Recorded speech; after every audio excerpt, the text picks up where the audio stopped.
Assalamualaikum warahmatullahi wabarakatuh. Halo pemirsa cerita inspiratif dimanapun Anda berada. Salam sejahtera untuk kita semuanya. Semoga kita semua dalam keadaan sehat dan tetap dalam lindungannya.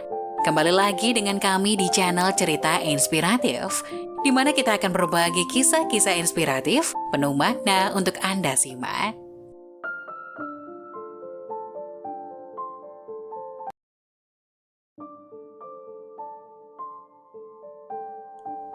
Karma lelaki hobi selingkuh, kehidupan hancur dari rumah mewah hingga berakhir di gubuk bambu.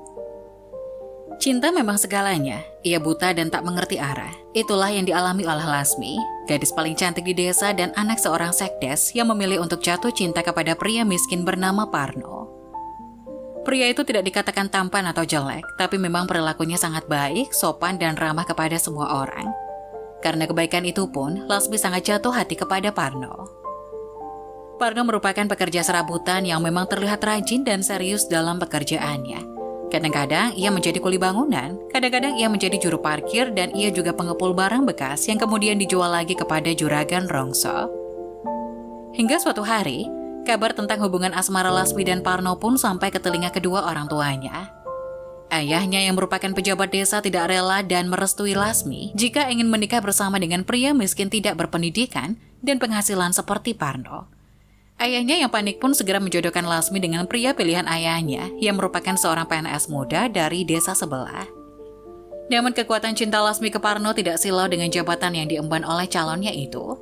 Dengan tegas Lasmi menolak perjodohan itu dan mengancam akan kabur bersama Parno jika orang tuanya tidak merestui hubungan mereka berdua. Parno pun mendapat hujatan dan kecaman dari saudara-saudaranya.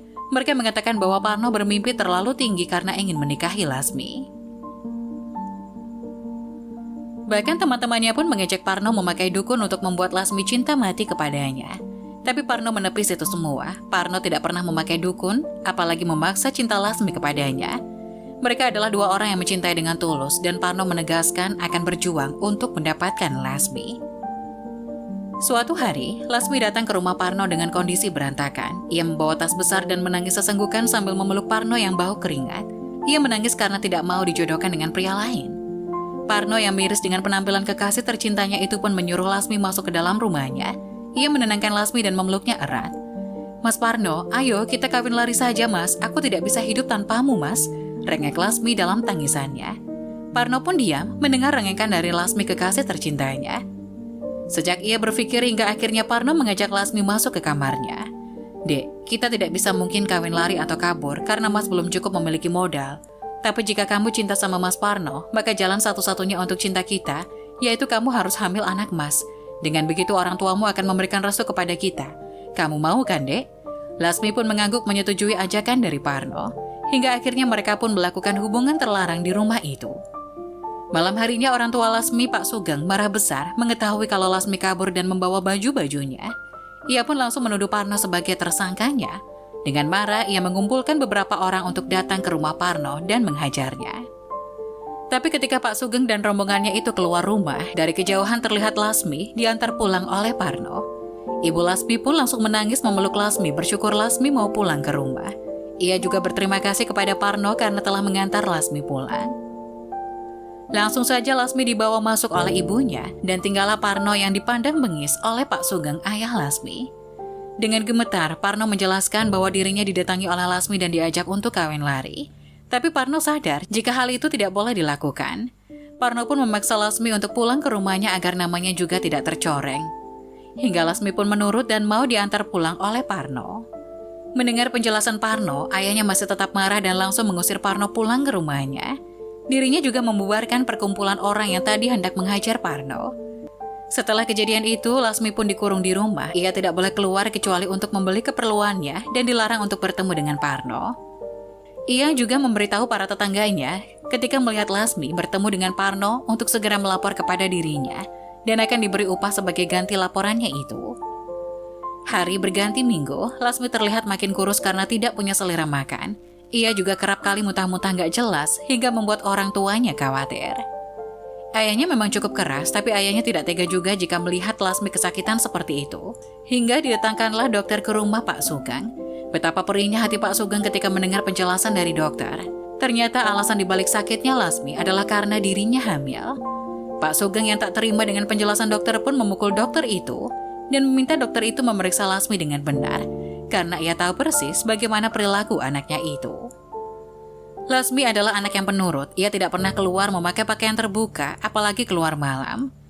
Hingga ia pun teringat kejadian hari itu, di mana Lasmi kabur ke rumah Parno. Ia pun menduga bahwa anak yang dikandung Lasmi adalah anak dari Parno. Ia pun segera menanyai Lasmi.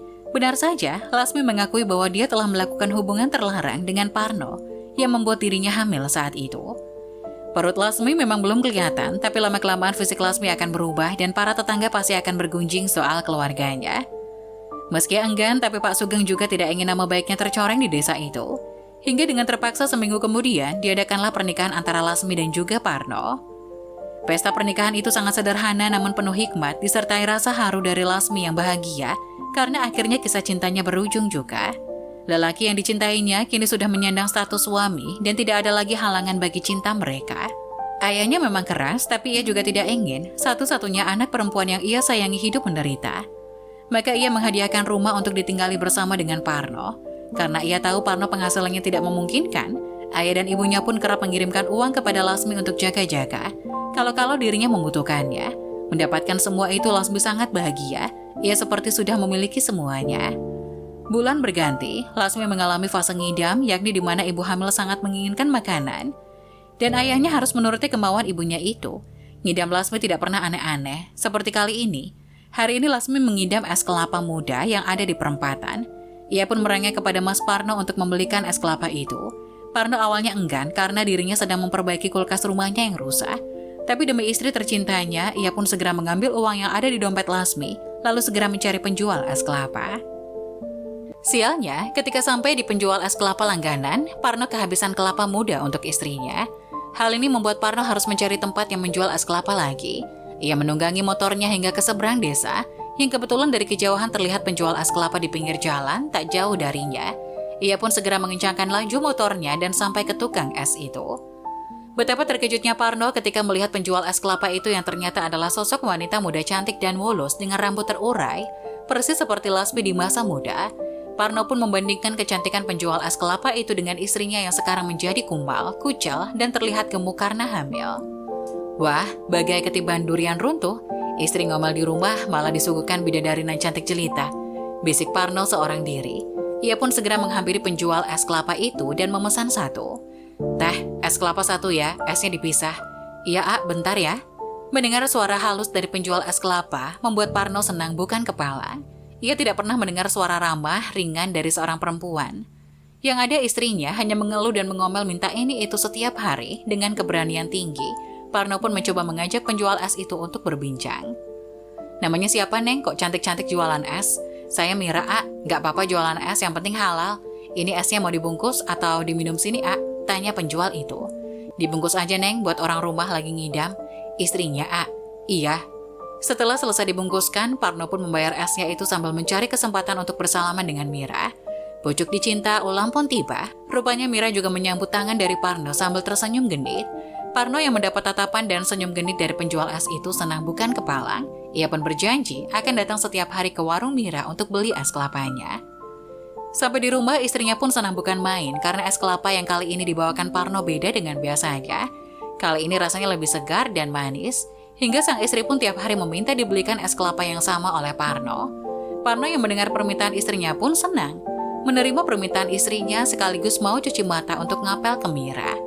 Setiap hari Parno datang dengan kondisi rapi dan wangi. Ia memesan satu es kelapa untuk dirinya di gelas dan meminta satu dibungkuskan untuk Lasmi. Mirna dan Parno pun semakin hari semakin dekat. Bahkan sekarang Parno berani terang-terangan memeluk Mira di warung es kelapanya. Ia juga kadang membantu Mira untuk mengupas kelapa, hingga beberapa pelanggan di sana mengira bahwa Parno adalah pacar Mira. Lasmi di rumah mulai curiga dengan gelagat Parno yang berubah. Tiap kali ia meminta untuk dibelikan es kelapa, Parno akan dengan semangat mandi, berganti baju, dan membawa dompet Lasmi untuk membeli. Lasmi pun menaruh curiga, tapi ia mencoba untuk berpikir positif karena tak mungkin orang yang dicintainya selingkuh darinya. Mereka adalah orang yang saling mencintai dan sudah berjuang dengan keras. Tidak mungkin Parno melupakan perjuangan cinta mereka begitu saja, bukan? Dan karena tidak ada kendaraan lain selain yang dipakai Parno, Lasmi pun diam saja di rumah, menerka-nerka apa yang terjadi di luar sana, sambil berharap Parno cepat pulang. Puncaknya, ketika Lasmi sudah tidak lagi ngidam es kelapa, Parno malah memaksa Lasmi untuk meminum es kelapa. Ia berdalih karena ia sangat mencintai Lasmi, dan ia tak ingin anak dikandungnya itu ngiler seperti kata orang-orang dulu. Pagi baru menunjukkan pukul 8, tapi Parno sudah siap-siap untuk pergi beli es kelapa. Lasmi pun tak bisa mencegah suaminya, tahu dirinya juga senang mendapatkan perhatian dari Parno. Tapi anehnya hingga pukul 5 sore Parno juga tidak pulang, bahkan ia melewatkan makan siang yang sudah Lasmi siapkan untuk dimakan bersama. Lasmi pun mulai khawatir karena tidak ada kabar dari Parno. Ia pun segera menelpon ibunya yang memang berada di rumah terpisah darinya. Ia menceritakan semua kejadian dan kejanggalan-kejanggalan yang ia rasakan selama ini. Tangis Lasmi pecah, ia takut kalau ada apa-apa dengan suaminya. Ibunya yang mendengar curhatan hati dari Lasmi pun hanya bisa memberikan support agar anak dan calon cucunya itu sehat. Malam hari pun tiba, Lasmi mendengar suara motor Parno perlahan masuk halaman rumahnya. Ia terkaget karena kondisi Parno sudah agak berantakan jauh berbeda dengan pertama kali ia pergi. Parno juga tidak membawa es kelapa kesukaan Lasmi. Lasmi pun bertanya, Parno dari mana? Kenapa seharian ini tidak ada kabar sama sekali? Entah mengapa mendengar pertanyaan dari Lasmi, Parno malah marah dan membentak istrinya. Lasmi pun kaget bukan main.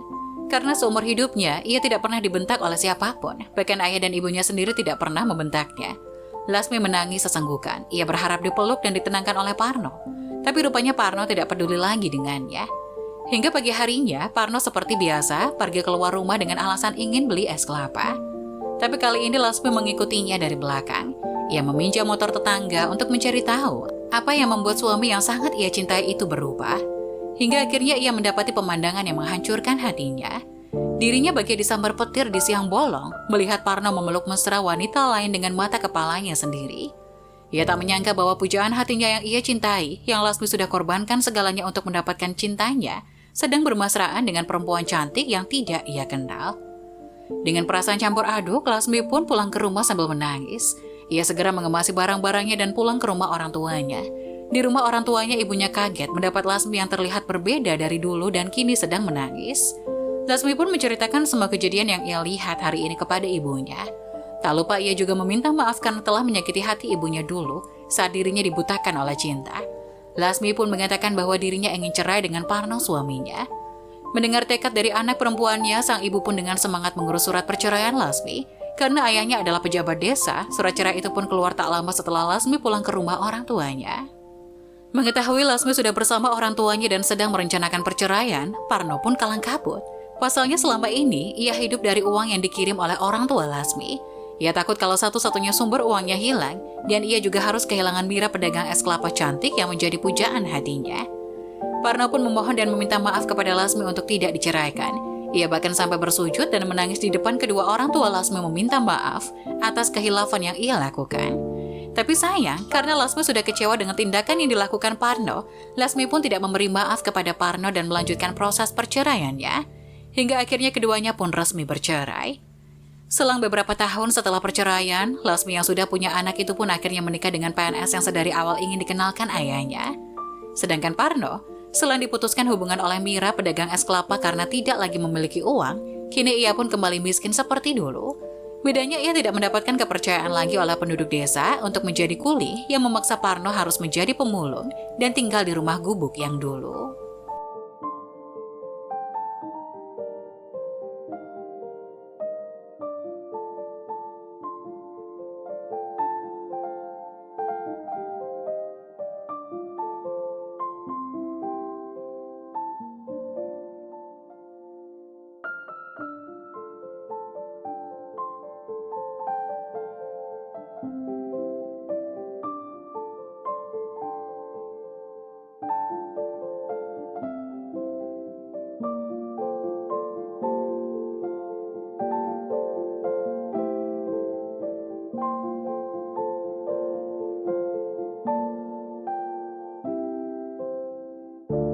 Nah, bagaimana menurut kalian?